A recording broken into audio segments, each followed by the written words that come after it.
दिन आचार्य चाणक्य टहलते टहलते एक नदी किनारे बैठे।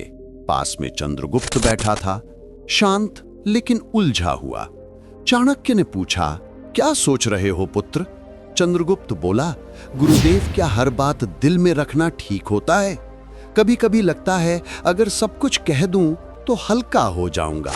आचार्य मुस्कुराए और बोले, पुत्र, यही सोच सबसे बड़ा धोखा है। ये संसार उन लोगों को सबसे ज्यादा तोड़ता है जो दिल साफ रखते हैं पर जुबान ढीली, जो हर बात, हर भावना, हर योजना, हर दुख बिना सोचे सामने वाले को बता देते हैं। याद रखो, जैसे तिजोरी में धन बंद रहता है, वैसे ही कुछ बातें दिल में रखना ही समझदारी होती है, तो जीवन धन्य हो जाता है। बोलना हर किसी के बस की बात होती है, लेकिन चुप रहना एक कला है, और जो इस कला में माहिर हो जाए, दुनिया उसका कुछ नहीं बिगाड़ सकती।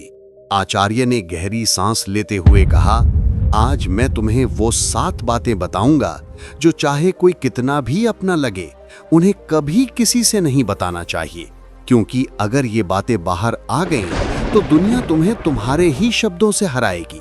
तो चलो, मैं तुम्हें बताता हूं वो 7 गुप्त बातें जिन्हें अगर तुमने छुपा लिया तो जिंदगी में परेशानी दूर दूर तक भटकती भी नजर नहीं आएगी। पहली बात, घर परिवार की समस्याएं किसी को मत बताओ। आचार्य चाणक्य ने कहा, जीवन की सबसे पहली नीति यही है कि अपने घर की परेशानियां कभी भी बाहर वालों को मत बताओ। चाहे झगड़ा हो, मतभेद हो या कोई निजी तकलीफ, उसे घर के बाहर जाहिर मत करो। एक बार एक शिष्य रोता हुआ आया और बोला, गुरुदेव, मेरे घर में झगड़ा हुआ, पिताजी मां पर चिल्ला रहे थे और भाई गुस्से में घर छोड़ गया। मैंने ये बात अपने दोस्तों को बता दी। चाणक्य ने गंभीर स्वर में कहा, पुत्र, जब तुम अपने घर की दरारें बाहर दिखाते हो तो लोग उन्हें जोड़ने नहीं और अधिक फाड़ने लगते हैं। लोग करुणा नहीं, कथा चाहते हैं। फिर उन्होंने एक कहानी सुनाई। एक गांव में 2 भाई रोज झगड़ते थे। एक दिन बड़े भाई ने पंचायत में छोटे भाई की बुराई कर दी। नतीजा, पूरे परिवार की इज्जत गिर गई। लोग बच्चों से दूरी बनाने लगे। घर की बात बाहर निकली नहीं कि संबंधों की मर्यादा भस्म हो जाती है, विश्वास चकनाचूर होता है और लोग तुम्हारे दुख का शस्त्र बना लेते हैं। चाणक्य बोले, घर का झगड़ा अगर बाहर गया तो वो घर की नींव डगमगा देता है। संबंध यदि बाहरी दृष्टि में आए तो उनका मान मिट जाता है। इसलिए चाहे हालात कितने भी बिगड़ें, अपने घर की बातों को केवल अपनों तक ही सीमित रखो, क्योंकि बाहर की दुनिया मरहम नहीं, व्रण पर लवण छिड़कती है। दूसरी बात, अपनी कमाई या धन का खुलासा कभी मत करो। आचार्य चाणक्य ने गंभीर स्वर में कहा, दूसरी और बेहद महत्वपूर्ण नीति ये है कि अपनी आमदनी, अपनी संपत्ति या जो कुछ भी तुमने कमाया है उसका बखान कभी किसी से मत करो। एक बार की बात है, मगध के एक राजा ने अपने दरबार में गर्व से अपने खजाने की झलक सबको दिखाई। सोने के सिक्कों से भरे कमरे, अनमोल रत्न और ढेर सारी संपत्ति सबके सामने रख दी। कुछ ही दिनों में क्या हुआ?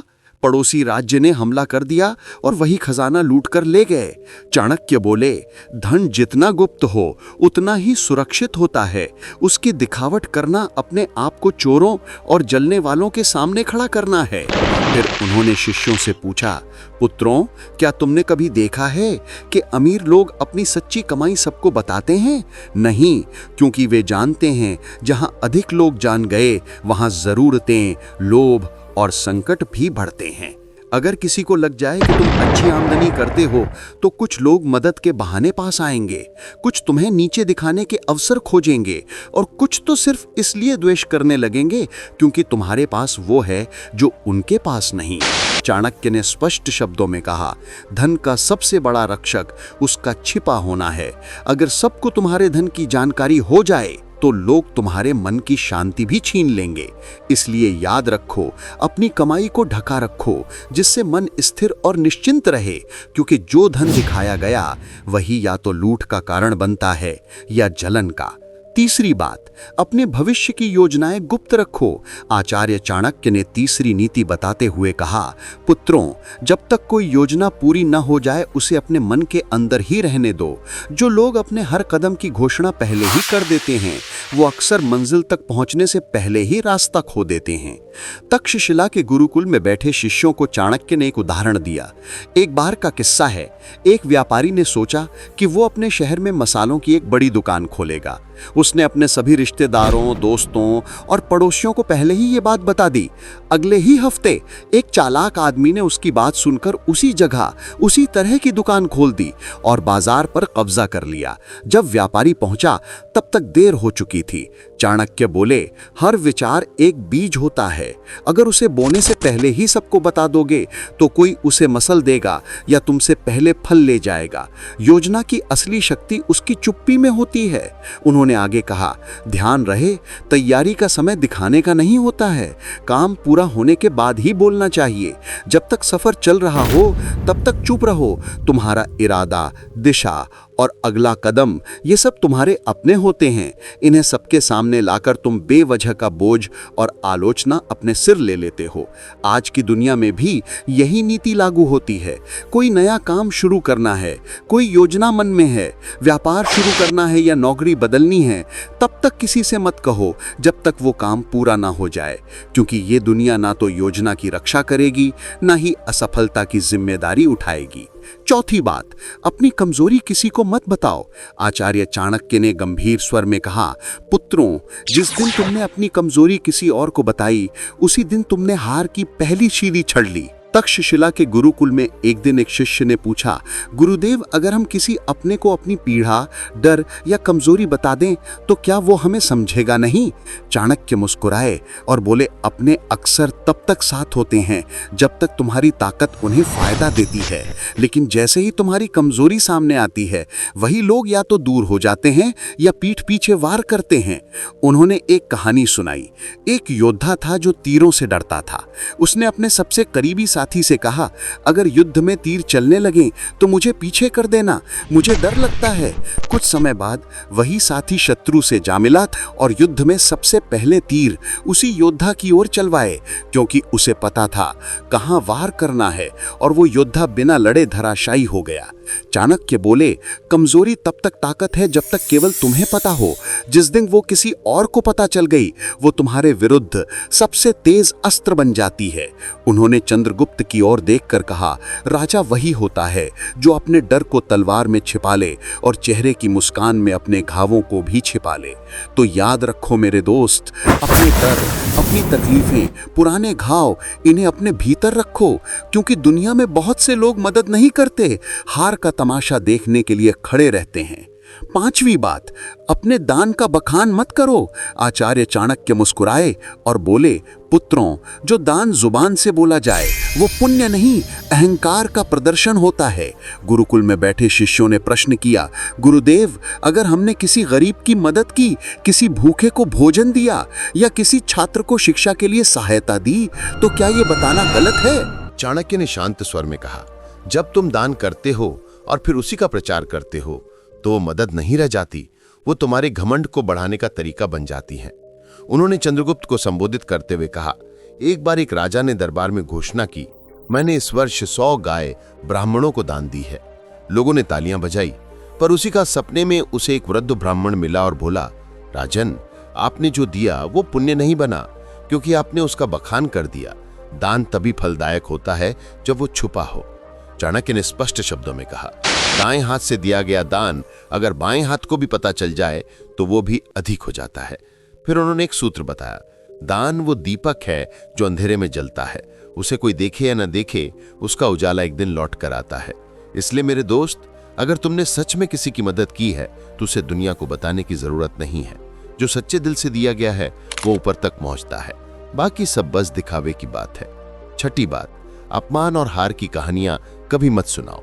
आचार्य चाणक्य ने शिष्यों की ओर देखते हुए गहरी बात कही, पुत्रों, जीवन में हर कोई कभी ना कभी हारता है, अपमान झेलता है, लेकिन उस हार को बार बार दोहराते रहना खुद अपने जख्मों को उधेड़ने जैसा है। उन्होंने चंद्रगुप्त की ओर देखा और बोले, एक योद्धा ने युद्ध में हार का सामना किया। उसने हर गांव में जाकर कहा, मैं हार गया, मुझे धोखा दिया गया, मेरे साथ अन्याय हुआ। कुछ लोगों ने सहानुभूति जताई, लेकिन अधिकतर ने उसे हंसी का विषय बना दिया, और जब वो फिर मैदान में उतरा तो सब पहले से ही उसकी हार देखने का इंतजार करने लगे। चाणक्य ने कहा, अगर तुमने कभी अपमान सहा है तो उसे अपनी ताकत में बदलो, सीख लो, पर उसे ढोल की तरह मत बजाओ। दुनिया चतुर है, वो तुम्हारे दुखों पर रोएगी नहीं बल्कि उन्हें याद रखेगी। उन्होंने एक सूत्र सुनाया, अपमान को याद मत करो, उसे अपने भीतर शक्ति में बदलो। जब तुम अपने दुख को सबके सामने लाते हो तो वे लोग जो पहले ही तुमसे जलते हैं उसी को तुम्हारे खिलाफ इस्तेमाल करते हैं। और याद रखो, दुनिया तभी विश्वास करती है जब तुम अपनी ताकत दिखाते हो, न कि तब जब तुम अपने टूटने की कहानियां सुनाते हो। तो मेरे भाई, अगर कभी हारो तो दुनिया से मत कहो मैं हार गया, खुद से कहो अब और मजबूती से खड़ा होना है। सच्चा विजेता वही होता है जो गिरकर भी बिना कुछ कहे फिर से खड़ा हो जाता है और अपनी चुप्पी से सबको चौंका देता है। 7वीं बात, अपनी भावनाएं जैसे क्रोध, मोह या पीड़ा कभी किसी के सामने मत खोलो। आचार्य चाणक्य ने सभी शिष्यों की ओर देखा और गंभीर स्वर में बोले, मनुष्य का सबसे बड़ा रहस्य उसका मन होता है और जो हर किसी के सामने अपना मन खोल देता है वो सबसे पहले टूटता है। उन्होंने कहा, जब तुम रोते हो, क्रोधित होते हो या मोह में फंसते हो और इन्हें दूसरों से साझा करते हो तो लोग सहानुभूति नहीं, गणना करते हैं। वे सोचते हैं कि तुम्हारी कमजोरी कहाँ है और कैसे तुम्हें वहीं से तोड़ा जा सकता है। अगर तुमने किसी से कहा कि तुम किससे नाराज हो तो वो बात तुम्हारे शत्रुओं तक पहुंच सकती है। अगर तुमने किसी को बताया कि तुम किससे मोह रखते हो, वही लोग उस मोह को तोड़ने की कोशिश करेंगे। और अगर तुमने अपनी पीड़ा जाहिर की तो लोग उसका हल में ही फायदा सोचेंगे। फिर चाणक्य ने समझाया, भावनाएं भी उसी तरह होती हैं जैसे धन, जो सबके सामने आ जाए उसका मूल्य घट जाता है, पर जो भीतर सहेज ली जाए वही ताकत बनती है। उन्होंने चंद्रगुप्त से कहा, राजा वही होता है जो भीतर आग बनकर जले लेकिन बाहर से ठंडी छाया की तरह दिखाई दे। जिसे दुनिया न समझ सके वही सबसे मजबूत होता है। अपने मन की बात केवल उसी से कहो जो वास्तव में निस्वार्थ हो। बाकी सबके सामने बस मुस्कुराओ और मौन रहो। चंद्रगुप्त सिर झुकाकर बोला, गुरुदेव, मैं समझ गया। हर रिश्ते में भले प्रेम हो लेकिन कुछ बातें ऐसी होती हैं जिन्हें गुप्त रखना ही बुद्धिमत्ता है। चाणक्य बोले, पुत्र, यही नीति जीवन का सबसे बड़ा कवच है। इसे ओढ़ लो, फिर कोई तुम्हें तोड़ नहीं पाएगा। तो मेरे दोस्तों, चाहे कोई कितना भी खास क्यों ना हो, इन 7 बातों को अपने तक ही सीमित रखो। अगर वीडियो अच्छा लगा तो लाइक, शेयर और कमेंट जरूर करें। धन्यवाद।